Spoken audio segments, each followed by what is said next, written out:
చిరంజీవి కథానాయకుడిగా తెరకెక్కుతున్న 'విశ్వంబర' చిత్రీకరణ పూర్తయింది. ఇక శుక్రవారం హైదరాబాద్‌లో చిరంజీవి, బాలీవుడ్ తార మౌని రాయ్‌లపై ప్రత్యేక గీతాన్ని చిత్రీకరించారు. ఇక ఈ పాటతో సినిమా పూర్తయినట్లు చిత్ర బృందం తెలిపాయి.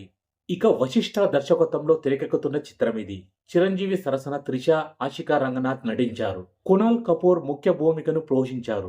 యూవీ క్రియేషన్స్ పతాకంపై విక్రమ్ వంశీ ప్రమోద్ నిర్మిస్తున్నారు. ఇక టాకీ భాగం చిత్రీకరణ ఇదివరకే పూర్తయింది. ఇక శుక్రవారం ప్రముఖ నృత్య దర్శకుడు గణేష్ ఆచార్య నేపథ్యంలో చిరంజీవి, మౌనికా రాయ్‌తో పాటు 100 మంది డాన్సర్లతో ప్రత్యేక గీతాన్ని తెరకెక్కించారు. ఇక ఈ పాటని భీమ్ సిసిరోలియా స్వరపరిచారు. ఇక త్వరలోనే విడుదల తేదీని ప్రకటించేందుకు చిత్ర బృందం సన్నాహాలు చేస్తోంది. ఇక ఈ చిత్రానికి ది గ్రేట్ ఎంఎం కీరవాణి సంగీతం అందిస్తున్నారు. చోటా కే నాయుడు కెమెరా వర్కింగ్ చేస్తున్నారు.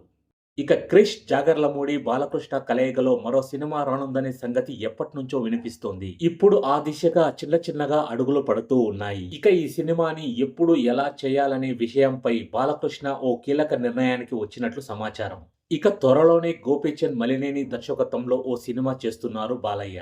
అది మొదలైన కొన్ని రోజులకే క్రిష్ దర్శకత్వంలో సినిమాని పట్టాలెక్కించాలనే ఆలోచనలో బాలకృష్ణ ఉన్నట్లు తెలుస్తోంది. ఇక వీళ్ళిద్దరి కాంబినేషన్ లో ఇప్పటి వరకు గౌతమిపుత్ర, శాతకర్ణితో పాటు ఎన్టీఆర్ బయోపిక్ సినిమాలు వచ్చాయి. ఇక ఈసారి ఓ ఫ్యాంటసీ కథతో సినిమా రూపొందుతున్నట్లు సమాచారం. మరి ఆ కథ ఇన్నాళ్లుగా ప్రచారంలో ఉన్నట్టు ఆదిత్య 69 కి కొనసాగింపుగా ఉంటుందా లేక మరో కథనా అనేది తెలియాల్సి ఉంది. ఇక త్వరలోనే ఆ ప్రాజెక్టుపై మరిన్ని విషయాలు తెలిసే అవకాశాలు ఉన్నాయి.